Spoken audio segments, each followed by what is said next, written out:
Assalamualaikum warahmatullahi wabarakatuh. Jumpa lagi pemirsa di acara podcast Beskapan, bincang-bincang seputar kesehatan PPNI Jawa Tengah.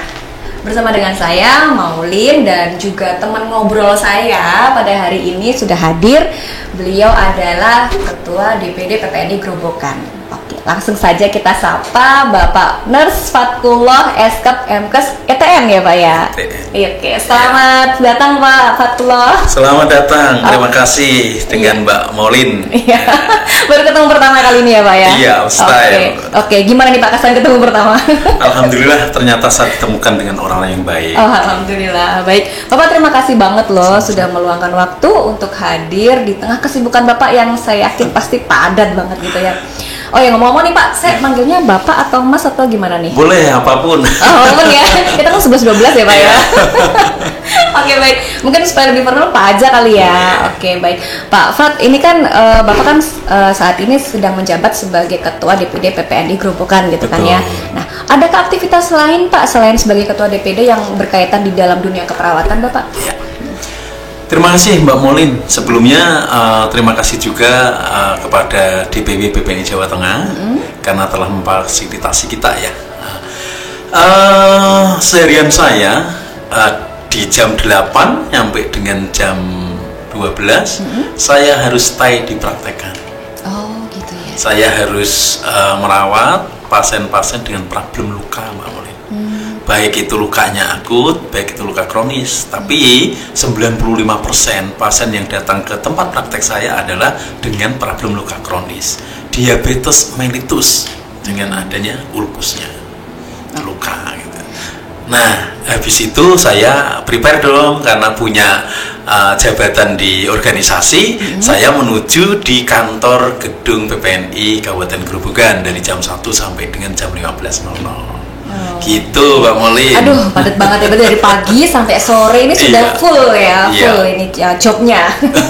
Alhamdulillah. Iya. Jadi Pak Fatkul ini berarti sebagai owner ya dari Fatkul Wound Care Center, betul ya? Sekali. Luar biasa. Masih muda, sudah punya bisnis sendiri. Wow, amazing. Alhamdulillah, iya, luar biasa. Nah, Bapak kaitannya nih sama bisnis Bapak ya. Kita yakinlah bahwasanya dalam membangun bisnis apapun itu pasti akan ada banyak challenge-nya ya di awal ya. Nah, gimana sih Pak dulu awal mulanya nih Bapak kok bisa menekuni bidang praktik klinik mandiri nih Pak? Oke, siap, terima kasih. Jadi berawal dari sebuah keinginan, saya ingin mengikuti program internasional saat itu. Jadi saat itu TOEFL harus 450, kalau TOEFL insya Allah ya. Kemudian akhirnya saya berkeinginan kuat untuk mengikuti program itu, walaupun saat itu bertentangan dengan karena dulu saya akademisi, saya bertentangan dengan yayasan saya. Tapi alhamdulillah akhirnya saya bisa mengikuti program itu dan saya mencoba untuk mengembangkan pertama kali di Kabupaten Grobogan, tepatnya di Godong. Praktek yang saya hanya tujuannya itu sinergis dengan misinya PPNI Jawa Tengah. Saat itu beliau Pak Edi Wuryanto bilang bahwa perawat harus praktek. Kalau praktek harus satu profesional, bermartabat, endingnya adalah sejahtera. Nah, dari situ gayung bersambut Mbak Maulin. Akhirnya tahun 2010 ya, saya mengajukan praktek ya mandiri.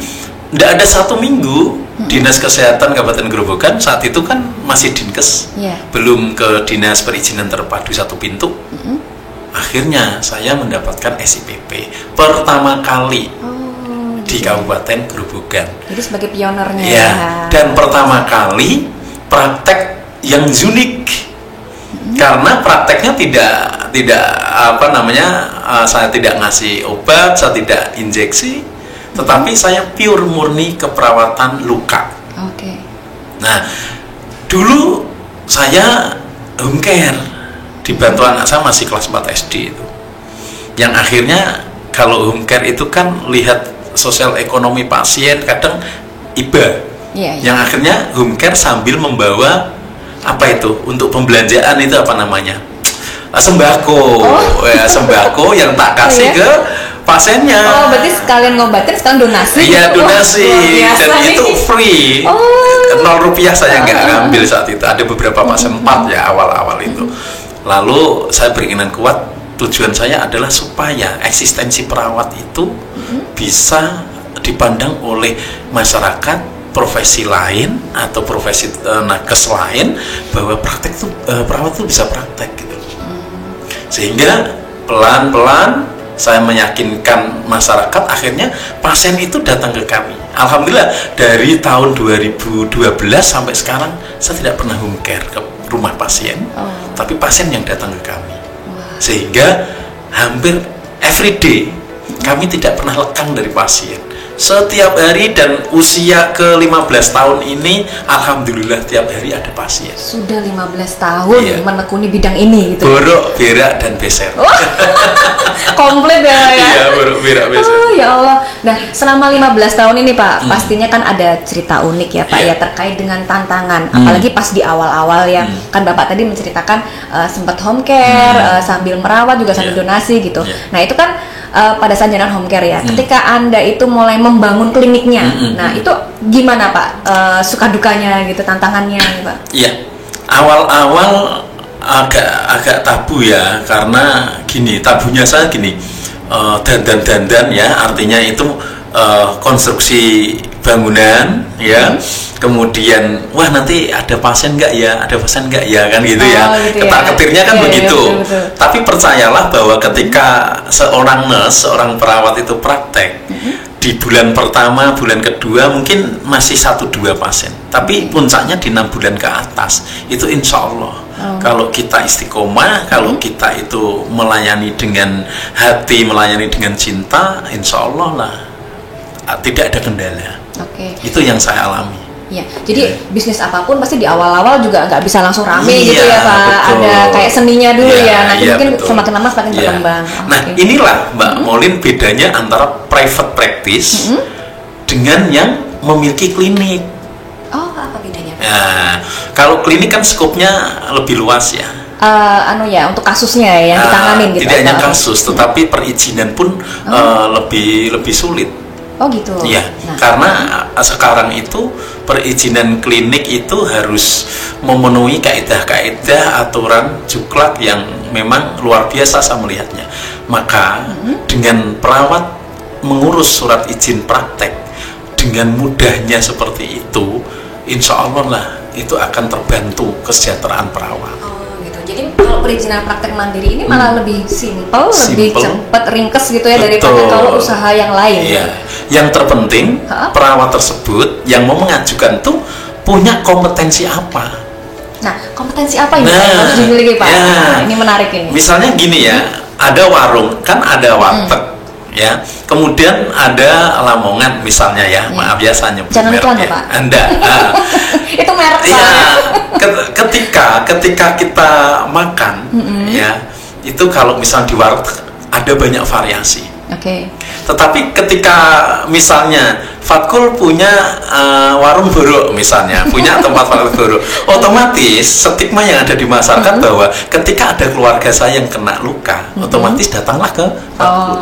Oke. Dan ini Mbak Molin, teman-teman profesi lain, terima kasih dokter-dokter yang ada di Grobogan, itu justru refernya ke tempat kami. Oh gitu. Manakala beliau praktek, ada kasus luka, maka kami diberikan surat cinta, selembar kertas untuk diberikan ke kami melalui keluarga pasien. Berarti sudah ada kolaborasi ya Alhamdulillah. antara medis di sana dengan klinik panjenengan gitu ya. Alhamdulillah. Oke, luar biasa ya. Jadi mungkin membangun branding kali ya. Betul. Bahwasannya kalau ada luka, ingatlah Fatkul Iya, Care Center betul. gitu ya. Itu brandingnya ya. Oke, baiklah. Jadi kalau bisa saya simpulkan bahwasannya memang dalam membangun usaha ini kita harus punya sesuatu yang berbeda ya dibandingkan dengan vaskes lainnya, misalnya Betul. seperti rumah sakit, puskesmas gitu, bedanya di situ ya. Ya, Ketua DPW PPNI yang lama, beliau Bapak Haji Edi Wuryanto, dan juga Ibu Yuli yang menjabat Ketua DPW sekarang, selalu bilang prakteklah ya, tetapi jangan praktek yang sama. Oh. Artinya begini, kalau kita itu praktek sesuatu yang berbeda, maka masyarakat juga akan mencari sesuatu yang berbeda. Jadi cari sesuatu yang unik gitu ya. Yang unik tadi yang saya katakan. Luar biasa. Dan ya. alhamdulillah kasus luka, kasus poskolostomi, bahkan kita mendirikan pasien-pasien stoma yang begitu dioperasi, dibikinkan kantong kolostomi gitu kan, dipasang kolostomi, akhirnya kan banyak yang depresi. Nah, melalui tangan-tangan kita, bagaimana meningkatkan quality of life pasien, ini tujuan kami. Oke, jadi mungkin misinya nggak hanya merawat luka, menyembuhkan, tapi juga support mentally pasien ya, supaya bisa lebih bersemangat gitu ya. Luar biasa.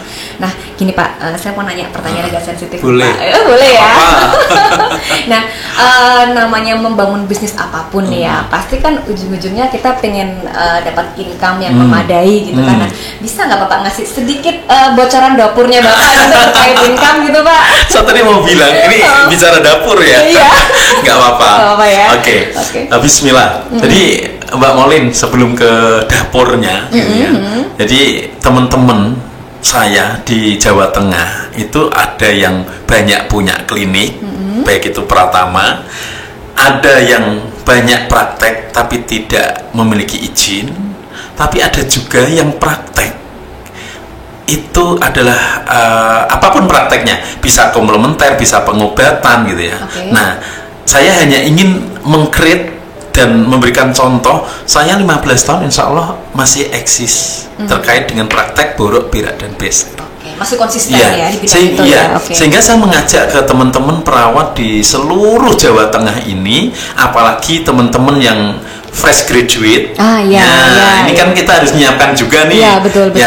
Supaya tidak terpaku pada ASN, supaya tidak terpaku pada kerja harus di hospital atau di puskesmas gitu ya. Tapi ternyata kita punya skill yang bisa kita kembangkan, yang endingnya nanti kita ke bisnis.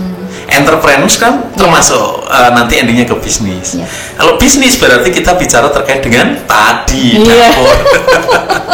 jujur gimana ya, nih? Kepo nih ya di awal-awal saya bangun, saya selalu ingat pesan orang tua, nak praktek jeneng dulu baru jenang. Filosofi Jawa ya Mbak Molin. Betul. Jeneng nama ya. Nah, baru disusul dengan jenang. Jenang itu materi. Tatkala kita melayani pasien baik, ya kita akhirnya dapat nama. Kemudian endingnya adalah jenang. Jenang tersebut ubur rampe.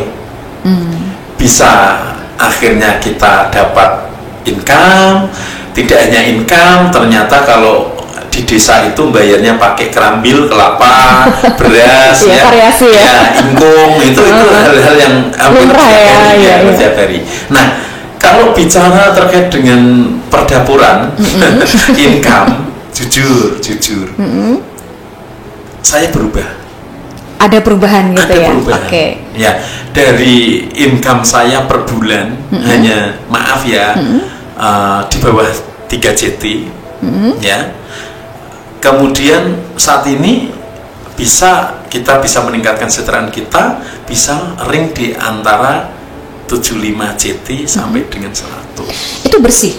1 bulan. Bersih ya Pak ya? Iya. Sudah di luar biaya operasional klinik atau? Operasional iya, sama penggajian tim dong. Oh gitu ya. Salari untuk tim. Iya. Karena dengan pasien per hari sekitar 15 sampai 20, saya nggak bisa dengan sendirian. Oh iya, pasti ada timnya ya. Ada tim, di mana kita sebagai supervisor, selain mengerjakan, kita juga sebagai supervisor di tempat praktek kita itu. Oh gitu ya. Ya kalau bicara income, alhamdulillah Mbak. Mungkin maaf ya teman-teman ASN yang saat ini mendengarkan. Saya ASN juga loh Mbak. Ya mungkin saya walaupun non ASN, insya Allah di atas golongan apa Mbak? 4 amat ya. Oke, baiklah. Oke ya, rezeki orang tidak akan tertukar kok Pak. Kalau rezeki saya di ASN loh. Berkah pokoknya. Iya betul, baik. Jadi ternyata seru juga ya Pak ya kalau mau bikin klinik praktek mandiri itu ya, dengan segala keunikan ceritanya, challenge-nya juga ya. Mungkin maaf saya potong sebentar Mbak. mungkin konteks yang kita pakai adalah private practice, praktek mandiri perawat aja, PMP ya, praktek mandiri perawat. Kalau nanti skupnya klinik, malah justru harus ada satu syarat, harus ada dokter full time, ada dokter part time, ada farmasi dan lain-lain. Nah, kami hanya ingin mengajak ke teman-teman, ayo dong yang sudah mengembangkan profesi ini, urus izinnya. Dan izinnya itu sangat mudah sekali. Apalagi sekarang ada aplikasi cantik. Maka tidak ada 1 minggu itu, Mbak. Sudah bisa langsung terbit ya untuk izinnya. Kalau di Grobogan siap. Siap bantu ya Pak ya. Ketua DPD-nya siap bantu. Siap bantu. Nanti bikin rekomendasi ya. Sudah disepakati di Salatiga ada Rapimnas. Saat itu adalah hampir sama antara misalnya Kota Semarang dan Grobogan, Demak dengan Jepara, itu insya Allah sama. Untuk proses perizinannya. Ya, proses perizinannya. Oke, baiklah. Ya, ini kalau misal nih Pak Fatkul dengan segudang pengalamannya ya, bisa nggak ngasih tips kepada pemirsa podcast nih ya, yang mungkin gara-gara ngelihat podcast ini jadi tergelitik itu, kayaknya menarik juga nih untuk ikut buka praktek klinik mandiri gitu. Nah, mungkin tipsnya khususnya mungkin buat teman-teman yang baru mau memulai, kemudian juga mungkin buat adik-adik siswa ya, yang mungkin semester akhir kan sudah mulai prepare nih, nanti lulus mau ngapain gitu. Ya, silakan Pak. Yang pertama, untuk yang adik-adik mahasiswa yang mau lulus, ya, adik-adik yang fresh graduate, ya, jadi jangan cemas, ya, begitu lulus segera mendaftarkan diri menjadi anggota PPNI dulu, supaya mendapatkan NIRA, nomor induk registrasi anggota. Pertama, yang kedua, kalau sudah menghubungi PPNI setempat, menanyakan adakah juknis atau juklak untuk permohonan praktek mandiri. Yang ketiga, tempat tidak harus mewah. Kan masing-masing bervariasi. Yang penting kan yang diminta oleh PPNI itu ada tempat minimal ya 4x6 kan gitu, minimal. Tapi kan kita tidak menutup mata, ya kan, sehingga ada tempat, sudah ada standar-standar yang harus dipenuhi, minimal ada wastafel, ada tempat tidur, ada meja kerja. Tempat tidur ini untuk periksa. Nah, yang lain itu kan in additional equipment, gitu. Sehingga perizinan ini sangat-sangat mudah, Mbak Mufoli. Ya.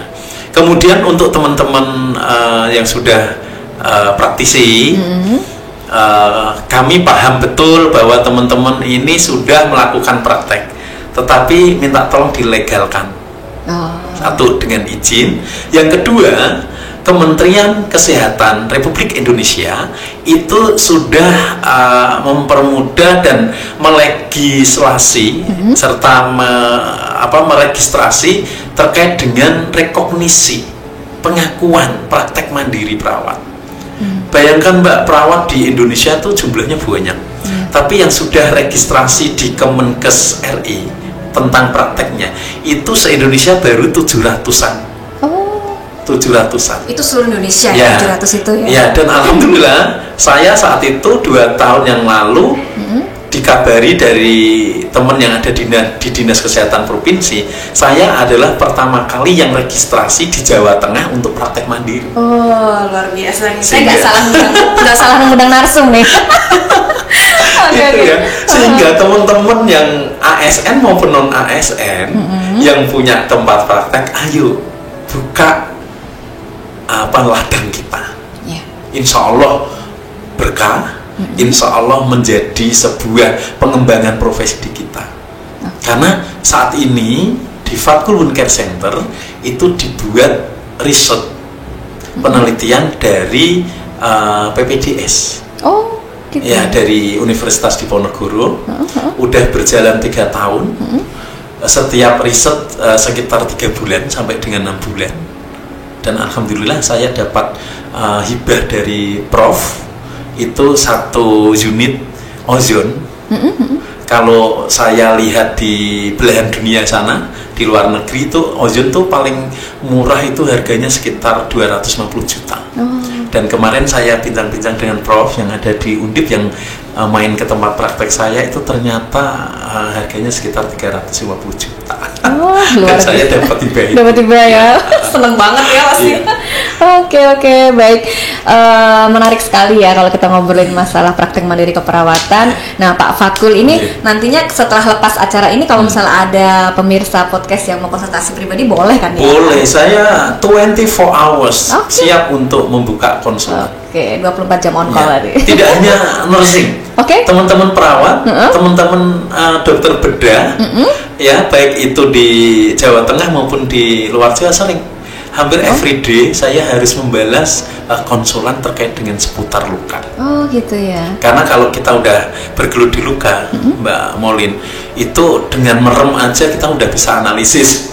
Gitu. Iya, lukanya Saking ini kasih apa? expertnya ya? Insya Allah gitu kan. Oh gitu, baiklah. Baik. Terima kasih Pak Fatkul atas sharing ilmunya dan Terima kasih motivasinya sama. juga nih ya Terima untuk kasih para sama. pemirsa podcast ya.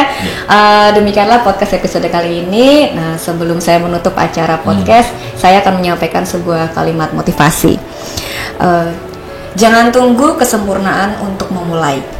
Mulailah sekarang, perbaiki di sepanjang perjalanan, dan nikmati setiap momen perjalanan Anda dalam meniti karir. Ingatlah bahwa setiap tantangan yang Anda hadapi adalah sebuah kesempatan untuk tumbuh, belajar, dan melampaui diri sendiri. Tetaplah pantang menyerah, karena Anda akan dapat membuktikan dan Anda akan dapat mencapai puncak keberhasilan yang Anda impikan. Terima kasih Pak Fatkul sekali Terima lagi. kasih. Sampai jumpa. Mungkin di episode berikutnya diundang lagi boleh ya? Boleh. Oke. Kalau baiklah. Mbak Molin tadi ada satu closing statement yang sangat luar biasa. Mungkin saya bisa juga ya. Oh satu ya. boleh, tentu Iya, boleh. Terima kasih Mbak Molin, terima kasih Bu Yuli, terima kasih teman-teman dari DPW. Kalau saya ingin berpesan kepada teman-teman perawat sahabat saya di seluruh Jawa Tengah, genaono nindake opo sing wong liya kuwi males nindake. Oke, artinya apa Pak? Biasakan mengerjakan sesuatu yang orang lain itu malas mengerjakan. Pasti kita akan dapat berkahnya. Pasti kita akan mendapatkan sesuatu yang sangat-sangat luar biasa. Itu aja Mbak Molin. Oke, baik. Sangat memotivasi ya. Iya. Baik, demikianlah pemirsa podcast episode kali ini. Terima kasih atas perhatiannya. Salam sehat. PPNI Jawa Tengah. Maju bersama, sukses bersama, kerja nyata. Bis kapan?